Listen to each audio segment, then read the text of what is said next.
Գյուրջան Կասկադ 60 ամիս փուլային վճարում բազմաթիվ առավելություններ։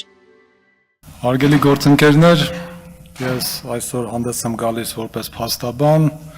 ով երկար տարիներ գրեթե ամենօրյա ռեժիմով մասնակցում է հանրային մեծ հնչեղություն ունեցող գործերով, որոնք որ նաև ունեն քաղաքական տարիր մեջ, այսինքն քաղաքական հետապնդումների հետ կապված հանգամանքներ, եւ դրա մասին գրեթե մշտապես հրապարակային բարձրաձայնում եմ։ Դրա համար այսօր ես փորձելու եմ ավելի իրավական խոսել, որովհետեւ եթե խոսեմ կոնկրետ գործերից, ցախ կողմում գտնվող լուսանկարներում պատկերված են անձինք, որոնցից մի մասին նաև անձամբ պաշտպանում եմ, բայց այդ հանգամանքների բերումով ավելի խորությամբ տիրապետում եմ հենց իրավապահ համակարգի կողմից թույլ տրվող են կոնկրետ գործողություններ, ապօրինությունները, որոնք որ հենց այս տիպի գործերով են լինում։ Մենք կարողանում ենք հստակ կռահել, թե օրինակ որ դատավորները կոնկրետ որ գործով պետքա քննեն, դեռևս չէ մակագրվել եւ այլն։ Ինչի, որովհետեւ արդեն դա շատ հասարակ վիճակ է դարձել իրենց մոտ, իրենք դա ակնհայտություն են տալիս, մենք էլ դա տեսնում ենք եւ պատկերացնում։ Հիմա որպես իրավական խնդիրներ պետքա բարձրաձայնենք, ներկայացնենք, թե ինչ լուծումներ է պետք։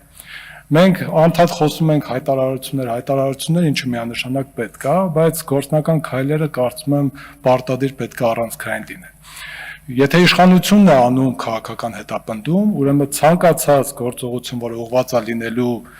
դրա դեմ առնելուն, իրենք խոչընդոտելու են։ Հիմա եթե այդպես լինի, պետք է ոչինչ չանենք, բայց կարծում եմ պետք է հստակ քայլեր կանխորոշվի եւ շատ մանրամասն երկարատև պայքարով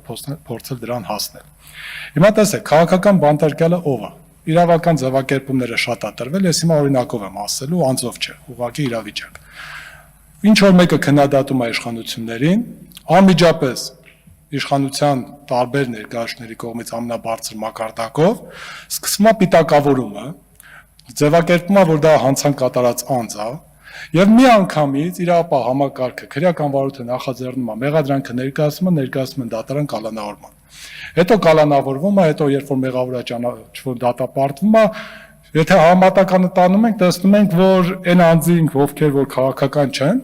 օրինակ չեն կալանավորվել այդ գործերով, ազատազրկման չեն դատապարտվել, բայց այս անձանց շատ խիստ, շատ ծանր վիճակներով։ Հիմա այս թե ինչ որ նկարագրեցի, երևի անդադ պատկերացեցիք այս անձանց, ովքեր որ ցախ կողմում են, որտեղ բոլորի հետ գրեթե նույն բանը տեղի է ունեցել։ Հիմա լուծում, ինչ պետք է անենք, որպեսզի փորձենք դրա դեմ առնել։ Համար առաջին,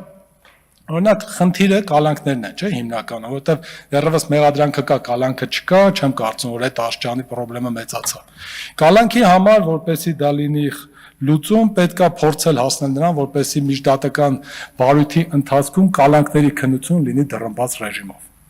Սա մշտական քննարկումներ ունեցել ենք այդ հարցերով, միշտ հակադարձում եմ, որ նախաքննական գաղտնիքը կարող է այստեղ բացահայտվել, բայց մենք գործ ունենք անձի անձնական ազատության հիմնարար իրավունքի հետ, եւ այդ հիմնարար իրավունքը պետք է հակակշռի նաեւ նախաքննական գաղտնիքի հետ հանգամանքը։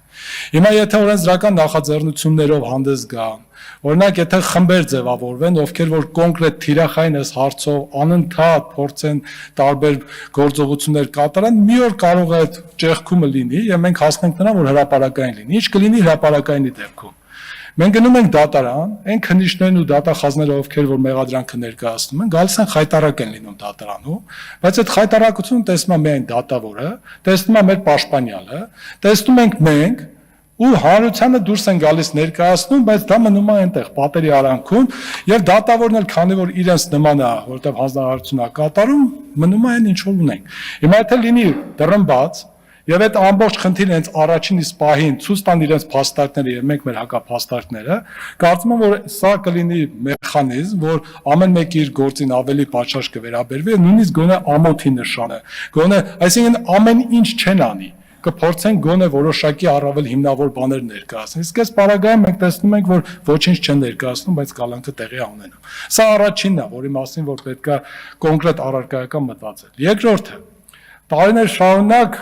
այս մակագրման համակարգը գործերի միջդատական վարույթի հետ կապված տենց էլ չի ներդրվում։ Իշխանությունները մշտապես հատուկ դա չեն ներդնում, որովհետև ինչա տեղի ունենում։ Եթե քրեական գործը դատարանում է,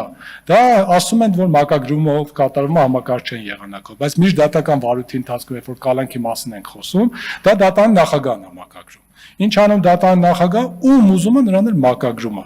Հիմա էլ մեթոդ են սարքել, այն ժամանակ ասում են, որ դատարանը որ հերթապահ դա է քննելու, հիմա բոլոր դատարաններին Երևանի նստավայրերին ներգրավում են հերթապահ, որ դատավորն ուզենան նշանակեն։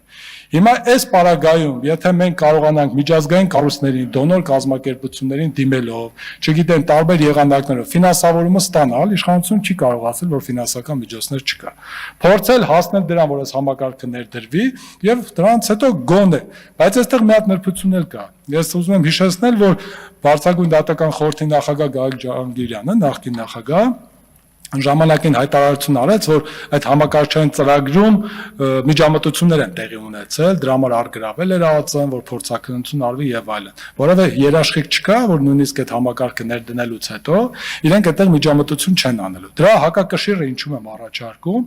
որ պետքա օրենքով սահմանվի, որ տարեկան պարտադիր մեկ անգամ պետքա միջազգային որևէ հեղինակավոր փորձագիտական կազմակերպության կողմից այդ համակարգչային ծրագիրը փորձաքննության ենթարկվի եւ որպեսի բարձր միջամտություններ տեղի ունեցել է թե ոչ։